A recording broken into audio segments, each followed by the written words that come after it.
माणूस, जो अतिशय वेळ पाळणारा, आणि या ठिकाणी सांगायचं झालं तर खऱ्या अर्थानं दादांचा माझा संबंध 2012 ते 14 या काळामध्ये जास्त प्रमाणामध्ये मी योगचा अध्यक्ष शब्द ते पाळायचे आणि जे पाळणारे शब्द तेच ते द्यायचे असे दादा कालच्या 28 तारखेला 8:46ला आपल्यातून निघून गेले. त्यांच्या जाण्याने तर खरं पाहिलं तर पश्या बाहेर पडू लागल्या, मन हेलावून गेलं आणि आपल्या सर्वांच्या कानावरती या राज्याचे माजी उपमुख्यमंत्री अजितदादा पवार यांच्या निधनाची वार्ता आपल्यापर्यंत येऊन ठेपली. दादांच्या विषयी सर्वजणच या ठिकाणी श्रद्धांजली वाहताना कार्यकर्तृत्वाचा त्यांनी उल्लेख केलेलाच आहे. पण या महाराष्ट्रामध्ये असं एकही गाव नाही की ज्या ठिकाणी दादांचं कार्य नाही. दादांना जरी पवार साहेबांचा आशीर्वाद असेल तर स्वतःच्या कर्तृत्वानं या नेतृत्वानं महाराष्ट्राची वेगळी ओळख निर्माण केली होती. असे हे दादा राजकारणात असताना सत्य बोलणारे, होणाऱ्याचं काम होय म्हणून सांगणारे, नाही होणाऱ्याचं काम नाही म्हणून सांगणारे, वेळेला महत्व देणारे आणि सामान्यांचे प्रश्न सोडवणाऱ्या दादांना आपल्या सर्वांच्या वतीनं मी भावपूर्ण श्रद्धांजली वाहून. या गाजत होत्या आणि आज या घोषणा देणाऱ्या आपल्या कार्यकर्त्यांना दादा परत या ही घोषणा देण्याची वेळ आज पाहावी लागली. खरंच आज महाराष्ट्राचा एक उत्तुंग असा नेता पडद्याआड निघून गेला. पण मी म्हणणार नाही की दादा आपल्याला सोडून गेले. खऱ्या अर्थानं दादा हे त्यांच्या कार्यातून आजही आपल्या सर्वांच्या मध्ये आहेत. दादांची ओळख आज अनेकांनी या ठिकाणी मनोगत व्यक्त करताना सांगितली. एक उमदा नेता, छत्रपती साखर कारखान्याच्या निवडणुकीपासून राजकारणात त्यांची सुरुवात झाली ती शेवटच्या श्वासापर्यंत आपल्या जनतेसाठी, आपल्या लोकांसाठी कामात राहिलेलं असं हे नेतृत्व पर्यंत कार्यकर्त्यांमध्ये, जनसामान्यांमध्ये एक वेगळी छाप असलेला, प्रशासनावरती पकड असलेला आणि रोखठोक बोलणारा पण तितकाच हळव्या मनाचा हा नेता होता.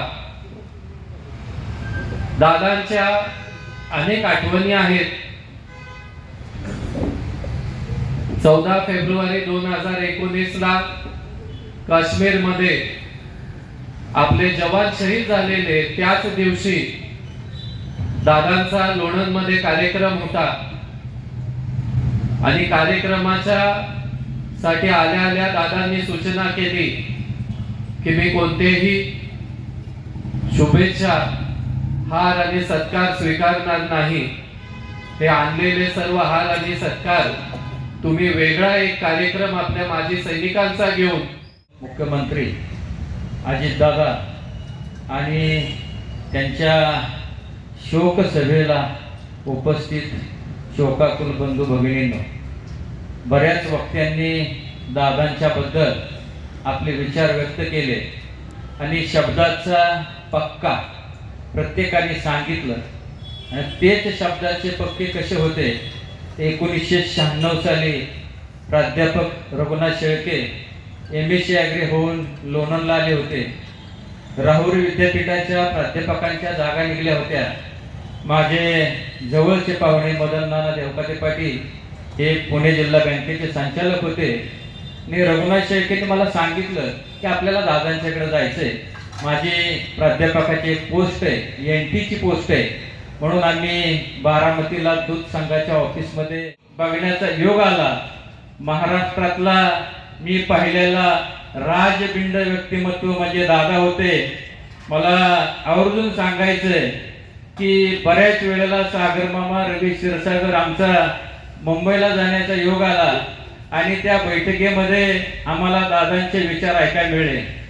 महाबळेश्वरमध्ये खासदार उदयनराजे यांच्या प्रचाराच्या निमित्ताने आम्ही चौघही होतो आणि मुख्यमंत्री देवेंद्र फडणवीस साहेब होते. म्हणजे आम्ही एवढं मोठं नाही, योगायोगानं त्या मीटिंगला आम्ही हजर होतो आणि उदयन महाराजांचं मकरंदाबा तुम्ही काम करा, तुमचा बंधू नितीन पाटीलला मी खासदार जानेवारी 2026ची सकाळ थंडी असताना देखील संपूर्ण महाराष्ट्राला घाम फोडणारी अशी ठरली. सकाळी जी वार्ता या ठिकाणी महाराष्ट्रामध्ये पसरली ती अविश्वसनीय अशी होती. त्या वार्तेवर महाराष्ट्रातील क्वचितच कुणाचा विश्वास बसला असेल. स्वर्गवासी अजितदादा आणि त्यांच्यासोबत असणारे 4 जण यांचा बारामतीमध्ये विमान अपघातामध्ये मृत्यू झाल्याची ती वार्ता होती. परंतु त्यांचं मोठंपण ऐकण्यासाठी दादांना मरावं लागलं ही फार मोठी शोकांतिका आहे. सिंधुताई सपकाळ म्हणायच्या, या महाराष्ट्रामध्ये जर मोठं व्हायचं असेल तर त्याला मरावं लागतं. आणि आज त्याची खरी प्रचिती या ठिकाणी येते. दादावर असंख्य आरोप झाले. खरं तर दादा जिवंत असताना ही भाषणं त्यांनी ऐकायला हवं, त्यांच्याबद्दल मत ऐकायला हवं. अष्टपैलू व्यक्तिमत्व राजकीय क्षेत्रामध्ये आपलं कार्य कर्तृत्वानं आपल्या कार्यपद्धतीनं एक वेगळं स्थान अजितदादांनी निर्माण केलं. आमच्या आदरणीय शरदचंद्रजी पवार यांच्या तालमीत